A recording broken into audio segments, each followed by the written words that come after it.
Un hombre camina descalzo sobre tierra roja. Está en el sur de la India. El año es aproximadamente el 72 después de Cristo. No vino aquí a conquistar nada. No tiene ejército. No tiene título oficial. No habla el idioma de esta tierra con fluidez. Tiene una historia. Una historia que vio con sus propios ojos. Una historia que tocó con sus propias manos. Y eso, al parecer, fue suficiente para caminar hasta el fin del mundo conocido. Su nombre es Tomás. Era pescador. Hace 40 años estaba remendando redes en el mar de Galilea. Hoy está de pie frente a un grupo de hombres que quieren matarlo. No va a huir. No va a negar lo que vio. Esto no es ficción. Esto no es leyenda medieval inventada siglos después. Es el registro más antiguo que existe de lo que les pasó a los hombres que siguieron a Jesús. 12 hombres. 12 vidas ordinarias interrumpidas por algo que ninguno supo explicar de otra forma que no fuera contándolo. La mayoría de personas conoce sus nombres. Muy pocos saben lo que les pasó después. Los discípulos de Jesús no terminaron en Israel. No envejecieron juntos en algún pueblo de Galilea. No escribieron memorias cómodas desde casas seguras. Se dispersaron, cada uno en una dirección distinta, cada uno cargando la misma historia, cada uno dispuesto a morir antes que cambiarla. 11 de los 12 fueron ejecutados. El que sobrevivió fue exiliado. Ninguno se retractó. Esto es lo que le pasó a cada uno. En orden, con nombres, fechas y los lugares donde terminaron. Empezamos. Hay un dato que la mayoría no conoce. De los 12 discípulos de Jesús, 11 fueron ejecutados. No murieron de viejos. No se retiraron. No cambiaron de opinión. Uno fue decapitado. Uno fue crucificado de cabeza. Uno murió desollado vivo. Uno fue lanceado. Uno fue apedreado. Todos en lugares distintos. Todos con décadas de separación. Todos contando exactamente la misma historia. Cuando 11 personas mueren por una misma afirmación, sin coordinarse, sin ejército, sin beneficio personal, eso no es fanatismo. Eso es testimonio. El 12º fue exiliado. Ninguno se retractó. Ninguno de ellos era lo que esperarías.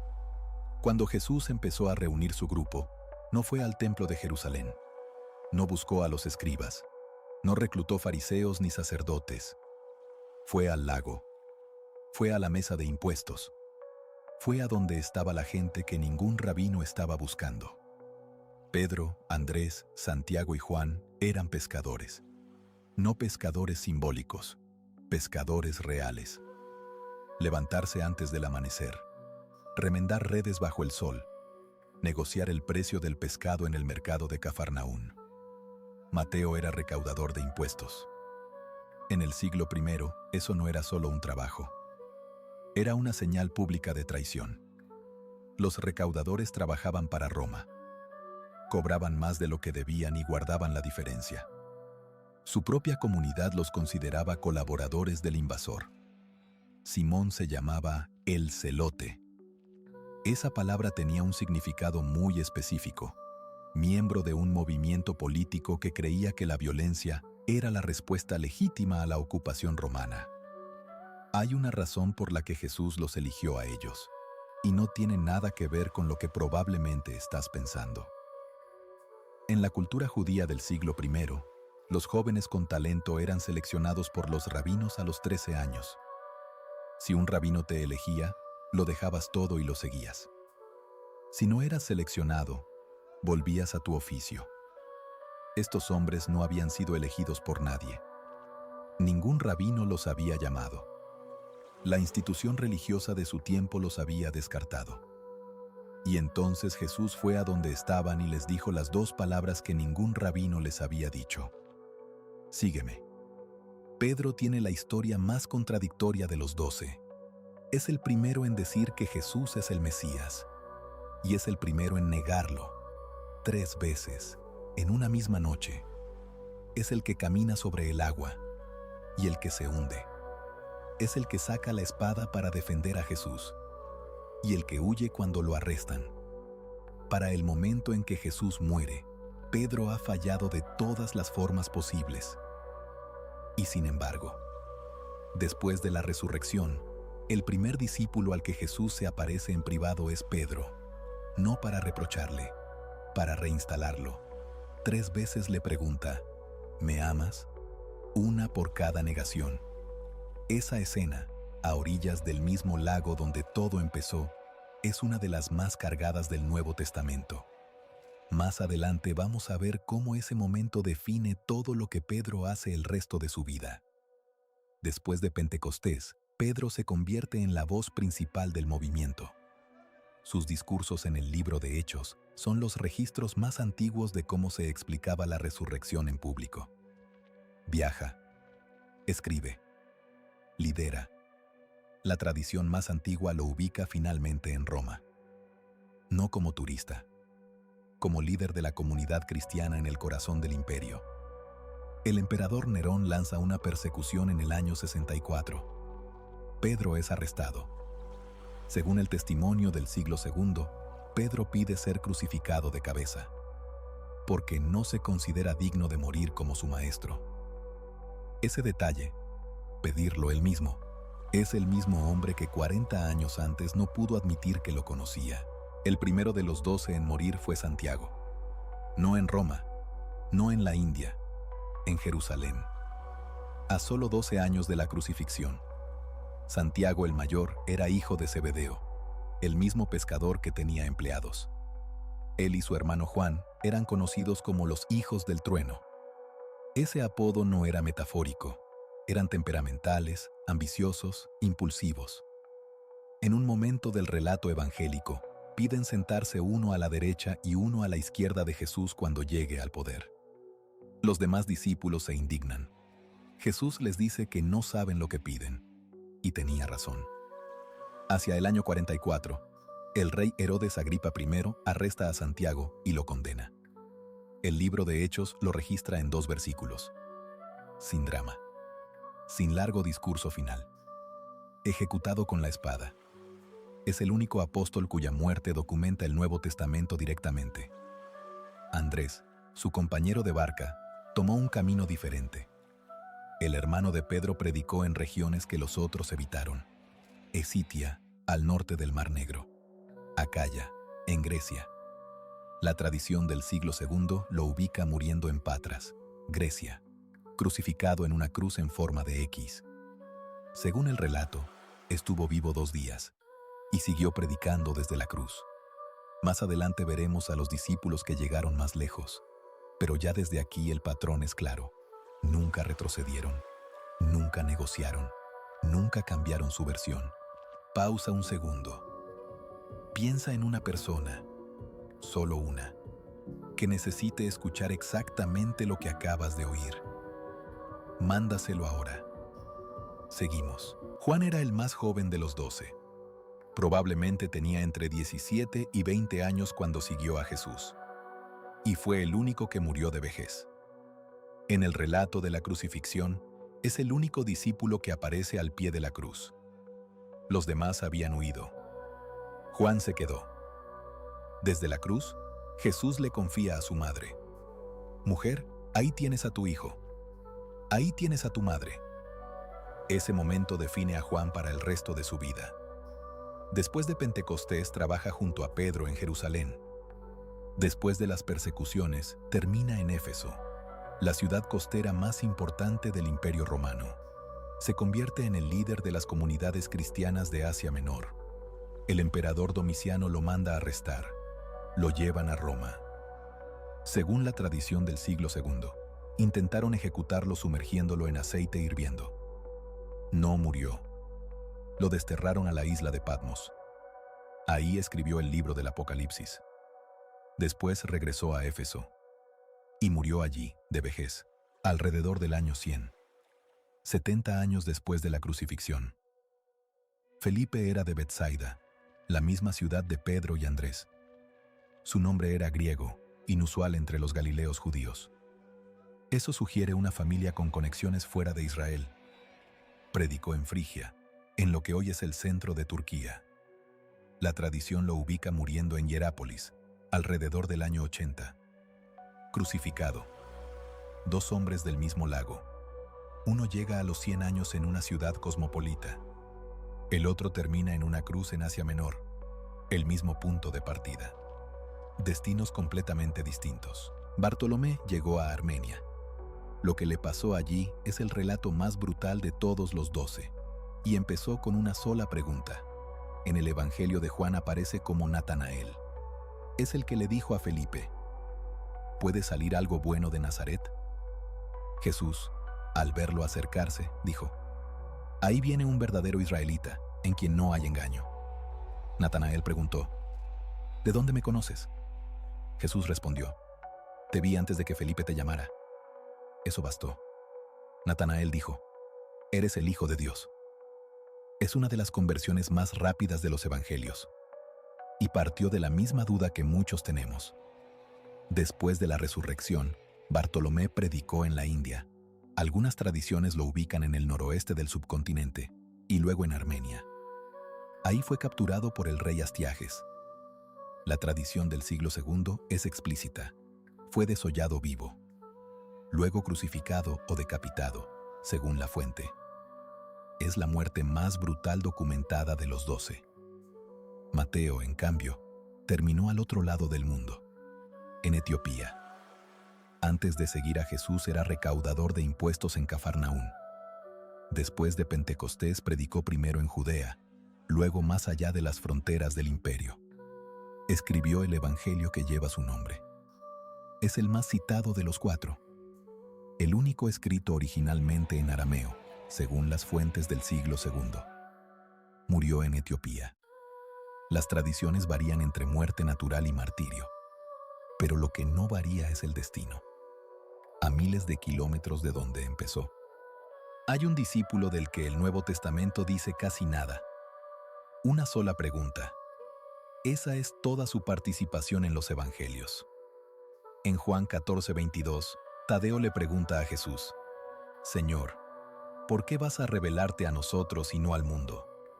Jesús responde, y después de eso, Tadeo no vuelve a aparecer.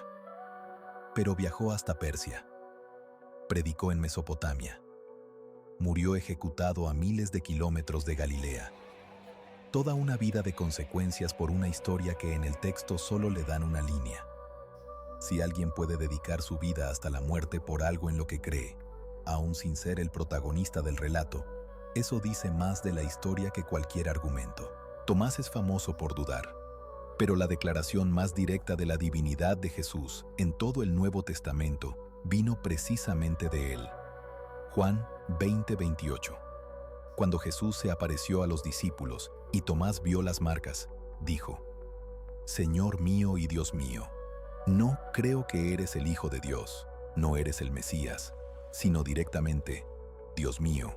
Esa confesión, en griego, Kyrios mou kai theos mou. Ningún otro discípulo llega a eso en los evangelios. La semana de duda terminó en la declaración más alta.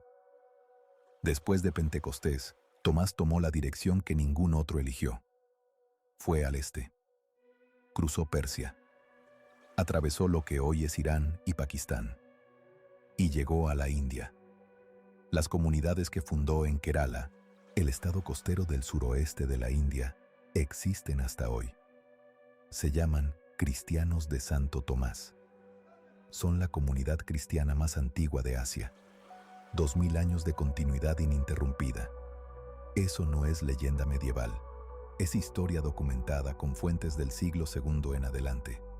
Tomás murió en lo que hoy es Chennai, conocida entonces como Mylapore. Fue lanceado. El año aproximado, 72 después de Cristo. La misma persona que dijo: si no veo las marcas de los clavos, no creeré, terminó muriendo por esas mismas marcas en el extremo más lejano del mundo antiguo. Santiago el Menor es el discípulo más influyente políticamente de todos los 12, y casi nadie lo sabe. Era conocido como el hermano del Señor. Algunas tradiciones lo consideran primo de Jesús, otras, hermano de sangre. Lo que no está en discusión es su posición. Desde Pentecostés, Santiago lideró la iglesia de Jerusalén. No Pedro, no Juan, Santiago. Pablo lo menciona en Gálatas 2 como uno de los pilares del movimiento. Era el interlocutor con las autoridades judías, el que negociaba, el que mediaba, el hombre que mantuvo el movimiento anclado a su contexto judío mientras se expandía hacia el mundo gentil. El historiador Josefo, no cristiano, documenta su muerte en el año 62. Fue condenado por el sumo sacerdote Anás el joven, apedreado, luego golpeado con un garrote de batanero. Eso convirtió a Anás en una figura tan impopular que el propio gobierno romano lo destituyó. La muerte de Santiago fue un escándalo político incluso para sus adversarios. Tadeo, Judas, hijo de Santiago, no el Iscariote, tomó la ruta hacia Oriente con Simón el Celote. Juntos llegaron a Mesopotamia y luego a Persia. La tradición los ubica muriendo juntos, en Persia, en la misma misión. Uno crucificado, el otro lanceado o ejecutado con hacha. El celote y el silencioso. Dos temperamentos opuestos. El mismo destino. Antes de continuar, una pregunta rápida. ¿Qué es lo que más te está ayudando de todo esto? Escríbelo en los comentarios. Tu respuesta puede ser el apoyo que alguien más necesita el día de hoy. Continuamos. Simón el Celote quería derribar el imperio romano por la fuerza. Terminó muriendo en Persia por una historia de paz. Esa contradicción no es accidental. Los celotes eran el equivalente del siglo I a lo que hoy llamaríamos insurgentes o combatientes de resistencia. Creían que la ocupación romana era una profanación de la tierra de Israel y que la respuesta correcta era la violencia. Algunos eruditos cuestionan si Simón fue un celote militante o simplemente un hombre de convicciones intensas. Pero el apodo se quedó. Y los apodos en el Nuevo Testamento no son gratuitos. Lo que sí sabemos es que Jesús llamó a Simón al mismo tiempo que llamó a Mateo, el recaudador de impuestos que trabajaba para Roma, y el celote que quería destruir a Roma, en el mismo grupo. Esa tensión nunca explotó. Eso, por sí solo, dice algo. Después de Pentecostés, Simón predicó en varias regiones. Las tradiciones lo ubican en Egipto, en Persia y en lo que hoy es Irán. La historia más común lo coloca muriendo con Tadeo en Persia. El método varía según la fuente: asesinado con hacha, lanceado o ejecutado de otra forma. Pero el lugar es consistente: lejos de Galilea, lejos de cualquier ejército, lejos de cualquier posibilidad de victoria militar. El hombre que quería ganar con armas terminó eligiendo morir desarmado. No por derrota, por convicción. Judas Iscariote no encaja en ningún molde simple. Ni el de traidor cobarde, ni el de instrumento inevitable del destino. 30 piezas de plata. Eso pagaron los sacerdotes por la información. 30 denarios. Exactamente el precio de un esclavo en el libro del Éxodo. Isaías 21:32. Esa coincidencia no fue accidental. Fue el registro histórico cumpliendo una profecía que nadie esperaba así. Judas entregó a Jesús en el huerto de Getsemaní. Un beso, la señal acordada. Lo que vino después, él no lo esperaba. El relato de Mateo dice que cuando vio que Jesús fue condenado, Judas se arrepintió y devolvió las monedas. Pero Mateo usa la palabra griega metamelomai, no metanoeo, que es el arrepentimiento que lleva a la restauración, sino metamellomai, el remordimiento sin salida. Esa distinción de una sola palabra cambia todo. Los sacerdotes rechazaron el dinero. Judas lo arrojó en el templo. Fue y murió. El campo comprado con esas monedas fue llamado Acéldama, el campo de sangre. Existe en Jerusalén hasta hoy. La pregunta que los académicos siguen sin poder resolver es si Judas entendía lo que estaba poniendo en marcha. Algunos argumentan que pensaba forzar a Jesús a revelar su poder. Otros que simplemente lo traicionó por dinero. Mateo usa 4 palabras griegas clave en este relato que no aparecen en ningún otro lugar del Nuevo Testamento. ¿Sabes cuáles son? Escríbelas en los comentarios. Hay un 13º discípulo. Casi nadie lo sabe, y fue elegido de una manera que no se repitió jamás. Después de la ascensión de Jesús, Pedro convoca a la comunidad en Jerusalén, alrededor de 120 personas, y plantea la necesidad de reemplazar a Judas. Los criterios son precisos. El candidato debía haber estado presente desde el bautismo de Juan hasta la ascensión. Debía ser testigo directo de la resurrección. 2 hombres cumplen los requisitos: José Barsabás y Matías. Lo que viene después es inusual en todo el Nuevo Testamento. Oraron y echaron suertes. El lote cayó sobre Matías. Eso significa que Matías estuvo presente en todos los momentos clave de la historia de Jesús. Lo vio todo. Pero el texto nunca lo menciona por nombre hasta ese momento. Fue uno de los discípulos silenciosos del primer círculo, presente en la multiplicación de los panes, presente en la entrada a Jerusalén, presente en el huerto la noche del arresto, presente en la resurrección, y sin nombrarse una sola vez. Después de ser elegido, las tradiciones divergen. Algunos textos del siglo II lo ubican predicando en Etiopía, otros en Capadocia, en la actual Turquía. Lo que es consistente en todas las tradiciones: murió ejecutado. El 13º hombre elegido por sorteo terminó con el mismo destino que los 12 originales, como si el número no importara, como si algo más, lo que habían visto, fuera lo que realmente los unía. 12 hombres, 12 vidas ordinarias, un solo punto de partida. Pedro, Roma, crucificado de cabeza. Andrés, Grecia, crucificado en X. Santiago el Mayor, Jerusalén, decapitado. Juan, Éfeso, exiliado, murió de vejez. Felipe, Turquía, crucificado. Bartolomé, Armenia, desollado. Mateo, Etiopía. Tomás, India, lanceado. Santiago el Menor, Jerusalén, apedreado. Tadeo, Persia, ejecutado. Simón el Celote, Persia, ejecutado. Matías, Etiopía o Capadocia, ejecutado. 11 muertos, 1 exiliado, ninguno retractado. El patrón que nadie menciona cuando cuenta esta historia es el que lo hace imposible de explicar. No murieron juntos. No fueron arrestados en un solo operativo. No ejecutaron una conspiración coordinada que terminó mal. Santiago murió en Jerusalén en el año 44. Tomás murió en India alrededor del año 72. Juan murió en Éfeso alrededor del año 100. 56 años de diferencia entre la primera y la última muerte. En ese tiempo no existía Internet, no existía el teléfono, no existía ningún mecanismo de comunicación instantánea.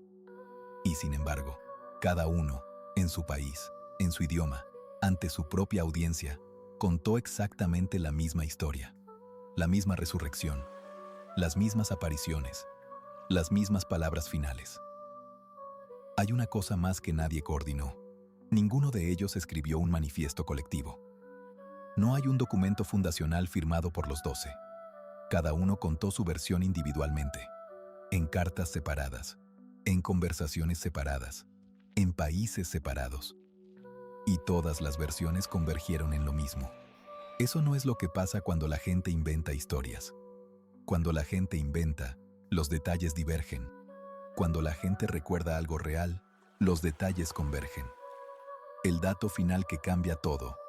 En ningún texto del siglo I o II, ni cristiano, ni judío, ni romano, aparece alguien que haya afirmado haber visto el cuerpo de Jesús. Si esta historia era una invención, ¿cuándo habrían parado? Los fabuladores paran cuando llega el dolor. Esos no pararon. No es un argumento religioso. Es el más elemental principio de verificación histórica. Si alguien está dispuesto a morir por una afirmación, esa afirmación merece tomarse en serio. No como prueba de que es verdad, como prueba de que ellos creían que era verdad. Y esa distinción cambia completamente la conversación. Los mártires de otras causas mueren por creencias.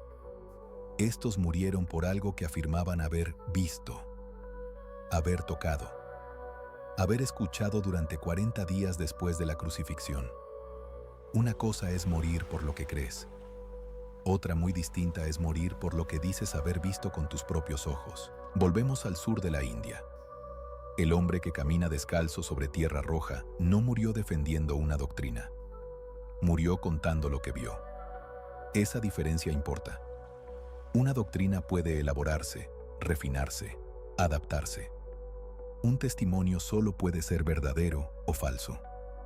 Tomás, Pedro, Andrés, Santiago el Mayor, Felipe, Bartolomé, Mateo, Santiago el Menor, Tadeo, Simón el Celote, Matías, eligieron morir antes que decir que lo visto fue falso. Eso no prueba que lo que vieron sea lo que creían. Los seres humanos pueden equivocarse. Los seres humanos pueden ser engañados. Pero hay algo que los seres humanos raramente hacen: mantener una mentira deliberada hasta la muerte cuando el único beneficio de esa mentira era el martirio en un país desconocido. La próxima vez que abras los evangelios, recuerda lo que hay detrás de esas páginas. 12 historias que terminaron en India, en Persia, en Armenia, en Roma, en Grecia, en Etiopía, en Turquía, en Jerusalén. 12 destinos que ninguno de ellos imaginó cuando salió de Galilea con olor a pescado en la ropa. No viajaron para fundar una religión. Viajaron para contar algo. Y murieron contándolo. Eso, al menos, merece que le prestemos atención. La misma atención que ellos le dieron a lo que vieron. Si esto cambió algo en cómo ves esta historia, hay una sola forma de que más gente lo encuentre. Compártelo. Suscríbete. Tú puedes ser hoy la puerta por la que alguien más encuentra esto. Que Dios te bendiga.